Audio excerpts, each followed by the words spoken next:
Hello അസ്സലാമു അലൈക്കും.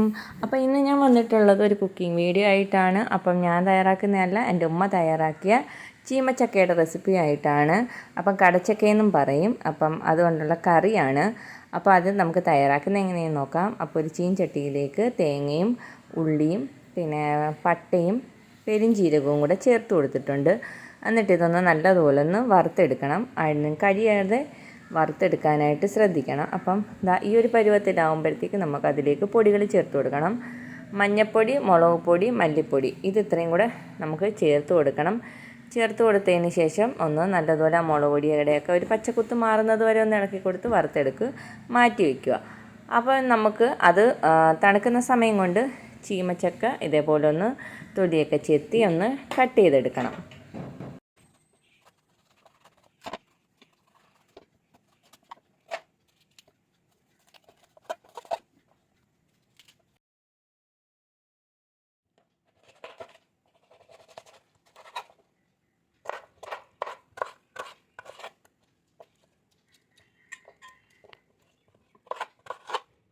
അപ്പോൾ ചീമച്ചക്കയൊക്കെ കട്ട് ചെയ്ത് വെച്ചിട്ടുണ്ട്. നേരത്തെ വറുത്ത് വെച്ച തേങ്ങയൊക്കെ നല്ലതുപോലെ തണുത്തിട്ടുണ്ട്. അപ്പം അതൊരു മിക്സിയുടെ ജാറിലേക്ക് ഇട്ട് കൊടുത്തിട്ട് ആവശ്യത്തിനുള്ള വെള്ളവും കൂടെ ചേർത്തിട്ട് ഇത് നല്ലതുപോലെ ഒന്ന് അരച്ചെടുക്കണം.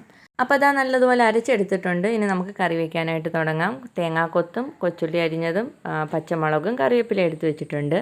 ഇനി ഒരു പാത്രം വെച്ചിട്ട് അതിലേക്ക് വെളിച്ചെണ്ണ ഒഴിച്ചു കൊടുത്ത് കടുക് പൊട്ടിച്ചതിന് ശേഷം കുറച്ച് ഉള്ളി ചെറുതായിട്ട് അരിഞ്ഞത് കടുവറുക്കാൻ എടുത്തതിന് ശേഷം അതിലേക്ക് കറിവേപ്പില ഇട്ട് കൊടുക്കുക. ഉള്ളിയും പച്ചമുളകും തേങ്ങാക്കൊത്തും ചേർത്ത് കൊടുത്തിട്ട് ഒന്ന് നല്ലതുപോലെ ഇളക്കിയതിന് ശേഷം നമുക്ക് അരിഞ്ഞ് വെച്ചിട്ടുള്ള ചീമച്ചക്കയും കൂടെ ചേർത്ത് കൊടുക്കണം. എന്നിട്ടൊന്ന് നല്ലതുപോലെ ഇളക്കിയതിന് ശേഷം ഒരു 10 മിനിറ്റ് ലോ ഫ്ലെയിമിൽ വെച്ചിട്ടൊന്ന് ആവി കയറ്റണം. അതിനുശേഷം ഇതിലേക്ക് നമുക്ക് അരച്ച് വെച്ചിരിക്കുന്ന അരപ്പും കൂടെ ചേർത്ത് കൊടുക്കണം. എന്നിട്ട് മിക്സി കഴുകി അതിൻ്റെ വെള്ളവും കൂടെ ആവശ്യത്തിന് ഒഴിച്ചു കൊടുക്കണം. എന്നിട്ട് ആവശ്യത്തിനുള്ള ഉപ്പും കൂടെ ചേർത്ത് കൊടുത്തതിന് ശേഷം ഒന്ന് നല്ലതുപോലെ ഒന്ന് ഹൈ ഫ്ലെയിമിലിട്ടൊന്ന് തിളപ്പിച്ചെടുക്കണം. തിളപ്പിച്ചെടുത്തതിന് ശേഷം ലോ ഫ്ലെയിമിൽ വെച്ചിട്ട് വേണം ഈ ചീമച്ചക്ക ഒന്ന് കുക്ക് ചെയ്തെടുക്കാൻ. അല്ലെങ്കിൽ ചീമച്ചക്ക വേവത്തില്ല, കറി പെട്ടെന്ന് വറ്റിപ്പോവും. ഇപ്പോൾ നല്ലതുപോലെ കറി തിളച്ച് നല്ലതുപോലെ ചീമച്ചക്കയൊക്കെ വെന്ത് വന്നിട്ടുണ്ട്.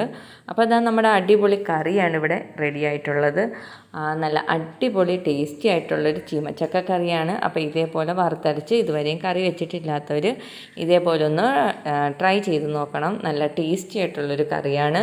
അപ്പം വീഡിയോ ഇഷ്ടമാണെങ്കിൽ ലൈക്ക് ചെയ്യാനും ഷെയർ ചെയ്യാനും സബ്സ്ക്രൈബ് ചെയ്യാത്തവരുണ്ടെങ്കിൽ ഒന്ന് സബ്സ്ക്രൈബ് ചെയ്ത് സപ്പോർട്ട് ചെയ്യാനായിട്ടൊന്നും മറക്കണ്ട.